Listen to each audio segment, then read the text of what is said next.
Le llamaron loco por adoptarla, pero resultó ser un verdadero genio.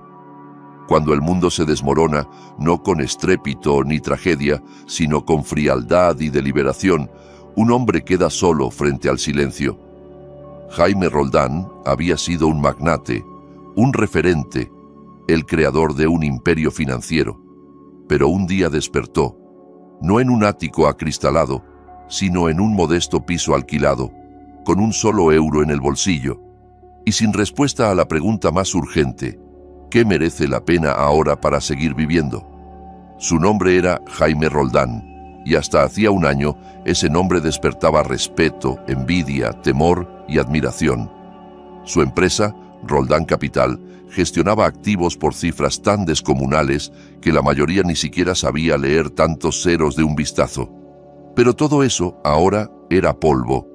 Se sentaba en la cocina descuidada de su apartamento. Una taza de café soluble barato reposaba sobre la mesa, con un trozo de papel flotando dentro. Todo, como él, parecía agotado y desechado. Habían pasado 8 meses desde aquel día en que Víctor Blasco, su socio, cofundador y lo que alguna vez pareció un amigo, le sonrió por la mañana y desapareció al día siguiente junto con miles de millones, provocando un colapso calculado de Roldán Capital. Los teléfonos enmudecieron, los abogados se esfumaron, los amigos le olvidaron. Los medios lo convirtieron en símbolo del fracaso. Incluso acuñaron un término: el síndrome Roldán, cuando la confianza ciega en un socio desemboca en catástrofe. Todo comenzó, como casi siempre, desde dentro. El algoritmo, impulsado por el sistema Talón que habían desarrollado durante años, empezó a comportarse de forma errática. Fallos del sistema, ventas en pánico, vacíos de liquidez. En 3 días, Roldán Capital dejó de existir como entidad y Víctor se esfumó. Aquel día, Jaime salió de casa casi en piloto automático. La calle estaba fría, el aire le cortaba la piel. Sabía que en su cartera quedaba solo un último euro. Lo guardaba para recordar cómo empezó todo, con una moneda, una idea, un sueño. Se detuvo cerca de una boca de metro.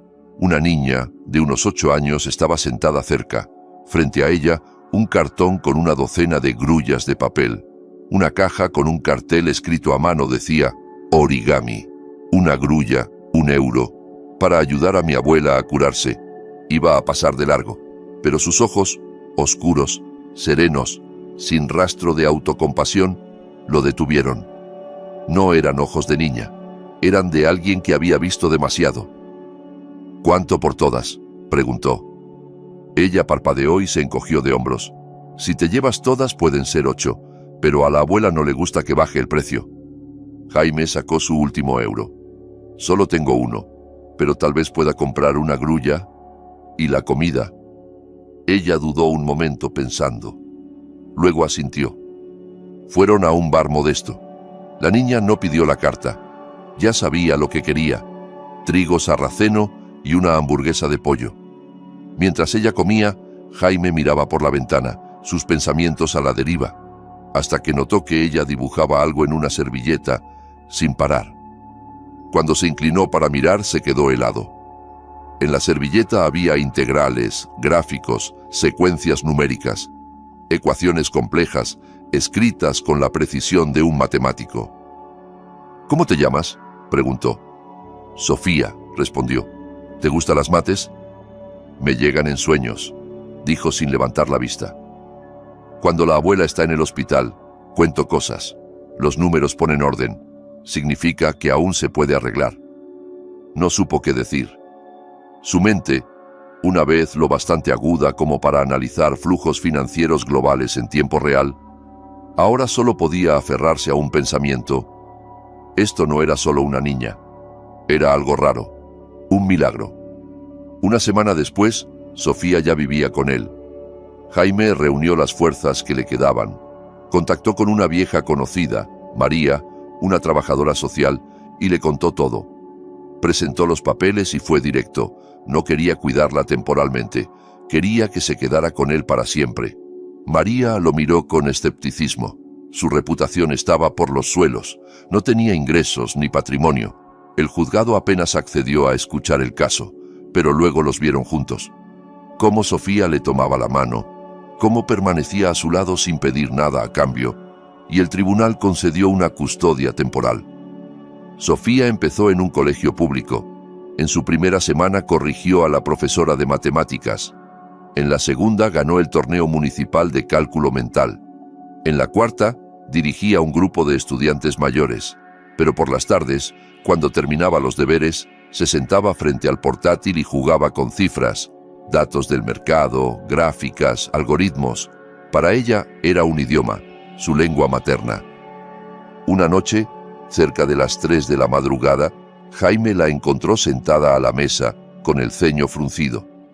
Luego, se volvió hacia él y dijo: «No fue un error. A ti te empujaron. Y tengo pruebas». Al principio no la creyó, pero cuando le mostró los registros, las anomalías y un ciclo repetitivo extraño en el algoritmo que no podía haber surgido por azar, lo entendió. Víctor no solo le había traicionado, había implantado un virus en el propio sistema, diseñado para destruirlo todo y desviar los activos en una secuencia programada. Ese fue el comienzo de una historia que nadie habría podido prever. La de un exmillonario y una niña con grullas de papel que decidieron luchar por justicia. No por venganza, sino para que personas como Víctor Blasco no pudieran destruir vidas sin consecuencias. Sofía se sentaba en el alféizar de la ventana, mordiendo el extremo de un lápiz. Detrás de ella, un montón de papeles, cálculos, diagramas, gráficos. Jaime la observaba desde la puerta. Se sentía extraño, como un invitado en su propia vida. Las paredes eran las mismas, la pintura desconchada, el suelo de madera viejo, la luz apagada, pero con su presencia, el espacio tenía sentido. Sofía se giró. «No lo entiendo», dijo. «¿Por qué nadie vio esto antes? Está todo en los registros». «Porque miraban con los ojos, no con la mente», respondió Jaime, «o porque no querían verlo». Ella asintió como si siempre lo hubiera sabido. ¿Sabías que en el 80% de las crisis financieras hay anomalías algorítmicas que nadie explica nunca? Las esconden bajo la alfombra. «Ahora lo sé», dijo él con una sonrisa. «Sofía, ¿te das cuenta de que eres especial?» «No me distraigo», se encogió de hombros. «Me gusta pensar. Mi abuela siempre tenía una frase en la nevera: el cerebro es lo único que nadie puede quitarte si lo entrenas». Al día siguiente, caminaron juntos hasta el colegio. Jaime le sujetaba la mano y por primera vez en meses sintió que iba hacia algún sitio y no a ninguna parte. Ella no soltó su mano ni siquiera al llegar a la puerta del colegio. En ese instante comprendió. Ella era su familia. No por sangre, por elección, por decisión. Volvió a casa y, sin dejar que la duda se colara, llamó de nuevo a María. Su voz sonaba seca. «¿Sí? Voy a presentar los papeles de adopción, oficialmente». Guardó silencio. «¿Estás seguro?» «Nunca lo estuve tanto». Las primeras audiencias fueron humillantes. El fiscal insistía: «¿Cómo piensa mantenerla? No tiene empresa, ni activos, ni siquiera ingresos estables. ¿No estaría la niña mejor en una familia con recursos? Sabe que su reputación sigue cuestionada». Pero Sofía intervino, sin que nadie se lo pidiera. Simplemente se levantó y dijo: «Si me mandan a vivir con extraños, me escaparé y volveré. No es perfecto, pero es mi persona. Y eso vale más que cualquier cosa que me puedan ofrecer». El juez la miró por encima de las gafas, luego a Jaime, y después escribió algo. Una hora más tarde, llegó la decisión: custodia temporal prorrogada. El caso seguiría adelante para la adopción definitiva. «¿Sabes lo que acabas de hacer?», le preguntó Jaime esa noche, mientras cenaban macarrones con queso. «Sí», respondió. «Me salté el protocolo, pero no voy a pedir perdón». «¿Por qué no?» «Porque vi cómo apretabas el puño en el juzgado para esconder el miedo, y sé que, cuando un adulto tiene miedo, es porque algo le importa de verdad. Yo soy ese algo. ¿A que sí?». Él no respondió. Solo la abrazó. Ella no se resistió. Sofía siguió avanzando a un ritmo asombroso. Incluso el director del colegio cedió y aprobó un plan de estudios personalizado. Un prestigioso instituto de tecnología le ofreció entrar en un programa especial para niños superdotados. Sofía lo rechazó. «Tengo un proyecto más importante», dijo. «Tenemos que encontrar al que te robó la vida». Esa noche estaba de nuevo frente al portátil. Jaime se acercó por detrás. «¿Qué estás buscando?» «Patrones de comportamiento en el algoritmo», respondió. «Creo que Víctor usó algo llamado mecanismo predictivo de fallo». ¿Eso qué es? Un algoritmo que no solo responde al mercado, manipula a otros algoritmos para que reaccionen. Como un virus, infecta imitando el comportamiento de los demás. En el momento adecuado provoca una caída en cadena. Podríamos demostrarlo, si tuviésemos acceso al código fuente o a los registros del sistema, pero no los tenemos. Jaime se quedó pensativo. Quizás sé quién podría tenerlos. ¿Quién? Vaciló. Sara, mi arquitecta jefe, se marchó 2 semanas antes del colapso, sin explicaciones. Creo que sospechaba algo. Sofía se iluminó. Entonces tenemos que hablar con ella, ahora. Contactar con Sara no fue fácil. Sus números estaban desconectados, su correo no respondía. Jaime condujo hasta su antigua casa. Un barrio tranquilo, calles arboladas, setos altos. No esperaba que abriera, pero la puerta se abrió y allí estaba ella, tal como la recordaba, serena, precisa, con ojos agudos. «Jaime», dijo con calma, «sabía que vendrías». «¿Lo sabías?» «Lo sospechaba, por eso me fui». «¿Aún tienes los registros?» «Solo copias, no soy idiota». En el piso de Sofía colgaba un mapa de la pared, pero no de geografía ni ciudades. Era un mapa de redes, conexiones entre empresas, fondos, cuentas en paraísos fiscales, intermediarios digitales. Parecía una imagen satelital del cielo nocturno, pero en el centro había un nombre claro: Blasco. Sofía trazó una línea con el dedo. «Mira, estas 4 empresas con sede en las Islas Caimán parecen no tener relación, pero todas comparten una misma estructura de inversión. Northeast Trading Systems, registrada en Letonia. ¿Y quién la fundó? Un tal Germán Stolz, contable de Blasco. Su nombre aparece justo en la fase final del colapso de tu empresa». Jaime escuchaba en silencio. Tenía miedo, pero no podía parar. «¿Y estás segura de que no es una coincidencia?» Una coincidencia son 2 hechos aleatorios. Cuando 7 puntos de datos coinciden en una cadena de eventos, se llama patrón. Sara añadió: «Revisé tu antiguo servidor. Acceso remoto 2 días antes del fallo. El protocolo estaba falsificado, pero el estilo del código lo delata. Era Víctor o alguien usando sus credenciales». Empezaron a armar el rompecabezas. Sara abrió archivos antiguos, recuperó registros de seguridad. Sofía los analizaba, construyendo una cadena de dependencias. Jaime reunía un dossier legal, documentos que pudieran servir como prueba. Lo que no sabían aún era que estaban siendo vigilados. La sospecha llegó por casualidad. Sofía había dejado su cuaderno en el salón y María, que había venido para una visita de seguimiento rutinaria, lo abrió sin pedir permiso. Jaime la vio y ella rápidamente se disculpó, riendo. Deformación profesional, reflejo de oficio. Pero Jaime sintió que algo había cambiado. Había jugado al póker al más alto nivel. Sabía cuándo alguien estaba fingiendo. Así que hizo algo que antes habría considerado paranoico. Pidió un informe a través de antiguos contactos. El resultado llegó al día siguiente. María no era empleada pública de jornada completa. Estaba registrada como consultora externa para una fundación vinculada a uno de los antiguos socios de Blasco. Llamó de inmediato a Sara y a Sofía. «Nos están vigilando.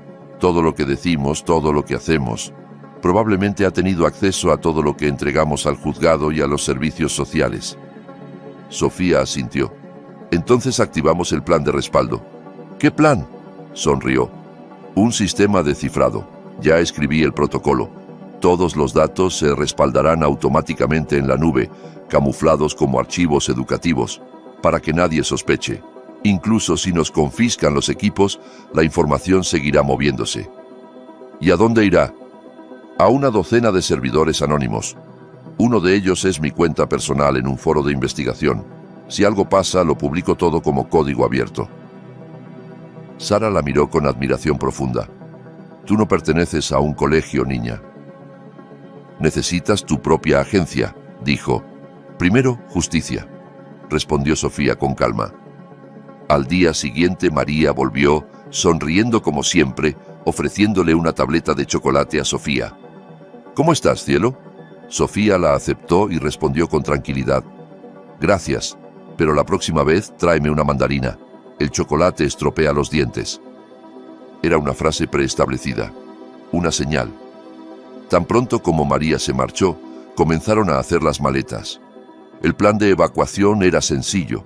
Jaime se quedaría en la ciudad, llevando su vida como si nada, manteniendo las apariencias y hablando con María como de costumbre. Sofía y Sara desaparecerían. Al refugio de Sara, una casa en el campo, lejos de señales, cámaras o miradas indiscretas. Todos los archivos estaban cifrados. El acceso requería frases clave que solo Sofía conocía. La fase final, preparar la exposición pública. Se despidieron en la estación. Jaime abrazó a Sofía con fuerza. Ella estaba tranquila, demasiado tranquila para una niña. ¿Volverás? Sí, pero solo cuando estés listo para hablarle al mundo. Estoy listo ahora. No, lo estarás cuando tengas toda la verdad, hasta el último dato. Asintió. Y por primera vez en mucho tiempo, sintió algo profundo. Alguien creía en él, sin condiciones, sin planes de respaldo. Una semana después, Jaime recibió una carta sin remitente. Dentro, un pendrive y una nota. Estamos cerca, solo un poco más. Espera la señal. S. Conectó la memoria al portátil. En la pantalla apareció código, intrincado, vivo, como un organismo. En el centro, el nombre del archivo, Phoenix, versión 1, Sofía. En una vieja finca en mitad del campo, rodeada de campos abandonados y postes eléctricos zumbando en la distancia, Sara montaba una antena. Sus dedos se movían con rapidez y precisión. Dentro del granero, Sofía estaba sentada entre portátiles, cables y discos duros. Su rostro iluminado por el resplandor de la pantalla, donde líneas de código desfilaban como un torrente vivo. El perímetro está asegurado, dijo Sara. Señal bloqueada, cámaras cubiertas, ¿cómo va? Casi listo, respondió Sofía. He construido un algoritmo que no solo replica lo que hizo Blasco, lo lee, lo analiza y recrea los patrones en tiempo real. Tendremos un modelo completo de cómo hundió la empresa, con pruebas matemáticas irrefutables. ¿El juzgado siquiera entenderá eso? Si no lo hacen, les dibujo esquemas, pero primero, la publicación. En la ciudad, Jaime seguía con su papel. Volvió a aparecer en conferencias, seminarios, cenas con antiguos colegas del mundo financiero. Sabía que hablaban de él, algunos por lástima, otros por curiosidad. No se justificaba, solo escuchaba, y poco a poco empezó a plantar semillas. Todos sabemos que lo de Roldán Capital no fue natural, decía al pasar. Alguien fijó el rumbo, alguien apostó por la caída. Veía la tensión en sus rostros. Algunos apretaban con más fuerza los vasos de whisky, otros simplemente se alejaban. Pocos días después, recibió una llamada de alguien de su antiguo círculo. ¿Quieres seguir vivo, Jaime? Mantén la boca cerrada. Esto no es la bolsa, es ajedrez. Entonces juguemos una partida, respondió él antes de colgar. Mientras tanto, Sofía había finalizado el prototipo. Era un algoritmo analítico autoaprendente, capaz de detectar anomalías en el comportamiento de mercado en tiempo real, identificar sabotajes deliberados en sistemas y mapear relaciones entre agentes financieros. Esto puede ser un escudo, dijo. Si lo liberamos como código abierto, se extenderá por todo el mundo, se convertirá en estándar, y aunque intenten silenciarnos, será demasiado tarde. Va a levantar ampollas, advirtió Sara. Las empresas perderán miles de millones si salen a la luz los datos de manipulación. Por eso debemos movernos rápido, replicó Sofía. Al mismo tiempo completaron el dossier Blasco. Más de 300 páginas de documentos, registros, transferencias bancarias, empresas fantasma, correos electrónicos. Lo enviaron por canales anónimos, a periodistas, organismos reguladores e incluso a un grupo privado de antiguos empleados de Roldán Capital que habían perdido todo en el colapso. El paso final necesitaba una distracción. A Jaime se le ocurrió la idea.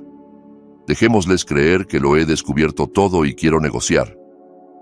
Llamó de nuevo al hombre que le había advertido. Tengo los archivos. Podemos arreglar esto discretamente. Mitad de los activos y desaparezco. Un día después, se concertó una reunión. Un restaurante en la azotea de un club exclusivo. Brisa templada de la tarde. Blasco llegó con un traje oscuro impecable, sin escolta. Su rostro tranquilo, indiferente. Jaime, dijo, lo admito, me has sorprendido. Sigues vivo y recuerdas. ¿Qué quieres? ¿Dinero? Preguntó Jaime. Number, hazme una oferta tú. Blasco le sostuvo la mirada. La mitad, a través de una cadena de fondos discretos, sin rastro. A cambio te retiras, y ellas también. Jaime se quedó en silencio. Luego dijo, ¿y si me niego? Entonces desapareces. Tal vez no de golpe, tal vez no literalmente, pero serás borrado. Nadie te recordará. Gente como tú no sobrevive. Jaime sonrió. Ya sobreviví, solo que no te diste cuenta. Se levantó y se marchó. A la mañana siguiente, el algoritmo de Sofía fue publicado en todas las principales plataformas académicas y financieras. Iba acompañado de un manifiesto. Este código no es un arma, es un espejo. Si tienes miedo de mirarte en él, probablemente lo necesites. No pedimos guerra, pedimos honestidad. El archivo se propagó por todo el mundo. Analistas, expertos, inversores, todos hablaban de él. Lo probaron, lo ejecutaron y las anomalías comenzaron a salir a la luz, en sistemas, en países, en bolsas enteras. Al mismo tiempo, el dossier Blasco llegó a la Comisión de Valores, a la Policía Financiera y a 4 importantes medios de investigación. Uno de ellos, La Voz del Capital, publicó un reportaje explosivo. 3 días después, Víctor Blasco fue detenido, sus activos congelados. Se abrieron investigaciones en múltiples mercados. Los antiguos empleados de Roldán Capital, que demostraron haber perdido todo por fraude, fueron reconocidos como víctimas y con derecho a compensación. Pero lo más importante era que nadie pudo ocultar quién había creado el algoritmo. El nombre de Sofía apareció en todas partes, no solo como una niña prodigio, sino como un símbolo. Sofía empezó a ser conocida como la niña que detuvo el caos. Aunque detestaba los titulares, sabía que el mundo había cambiado. Cuando Jaime volvió a verla, ella corrió hacia él, igual que aquel primer día, cuando salieron a comer trigo sarraceno y hamburguesa de pollo.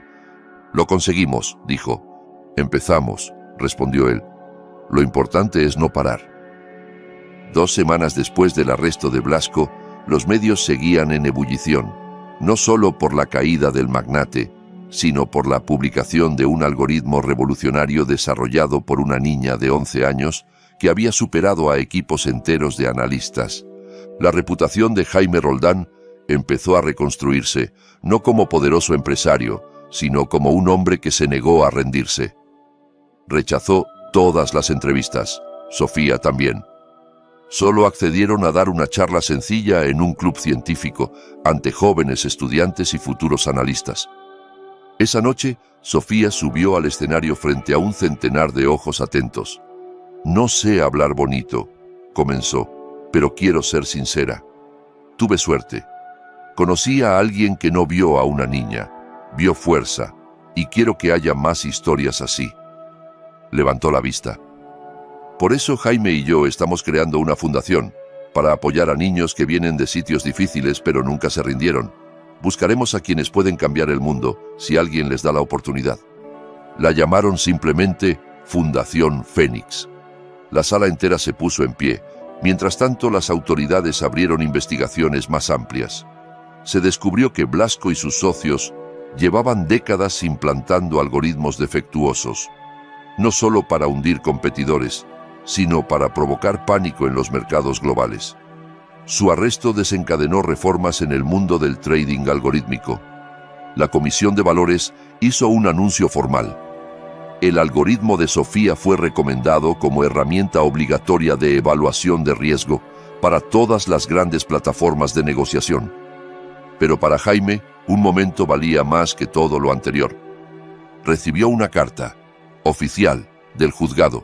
Se concede la petición de Jaime Roldán para adoptar a Sofía Ivanova Torres. La menor queda legalmente reconocida como su hija. La decisión es efectiva de inmediato. La leyó 3 veces. Luego fue a su habitación. Sofía estaba acurrucada con su tablet, siguiendo flujos financieros de las últimas 24 horas. «Tienes 2 noticias», dijo sin levantar la vista. «Has recibido la carta, y no has podido resistirte a leerla en voz alta». «Sí», sonrió él. «Ya eres oficialmente mi hija, no solo por ley, por realidad». Ella asintió. Luego se levantó, caminó hacia él y lo abrazó. Fuerte, en silencio. No fue un abrazo infantil, fue un gesto consciente, adulto. Ella lo había elegido, igual que él la había elegido a ella. Un mes después, la Fundación Fénix comenzó su labor. El primer programa, becas para niños con talento en matemáticas y análisis que provienen de contextos difíciles. El segundo, un curso sobre ética en finanzas digitales, con la propia Sofía como ponente. Todavía no sabía expresar del todo sus emociones, pero cuando los niños se le acercaban al terminar la clase, se le iluminaba el rostro. «Nunca pensé que enseñaría», le dijo una vez a Jaime, «pero creo que me gusta, porque no solo enseñas, das esperanza». Sara se había mudado a Suecia. Rechazó un puesto en una gran empresa tecnológica para unirse a Fénix como asesora de ciberseguridad. Los 3, un exmillonario, una niña genio y una arquitecta de software, se convirtieron en el núcleo de un movimiento. María fue detenida. Se negó a declarar, pero entre sus pertenencias se hallaron documentos que la vinculaban a un fondo oscuro que manejaba inteligencia de activos para la red de Blasco. Su caso pasó a formar parte de la investigación global. Una tarde de invierno, Jaime estaba junto a la ventana. Afuera, la nieve caía suavemente. Sofía se acercó y preguntó, «¿Echas de menos tu antigua vida?» Él pensó un momento. Number, porque entonces lo tenía todo. Menos sentido. Ahora tengo sentido. Y eso no se compra. Ella asintió. Entonces la fórmula funciona. ¿Qué fórmula? La fórmula de la justicia, donde las variables no son el dinero sino las personas, donde el resultado no es beneficio, sino consecuencia, donde ganar no significa venganza, significa reparación. Él sonrió. Una fórmula compleja, pero la correcta, dijo ella. Como todas las cosas que de verdad importan,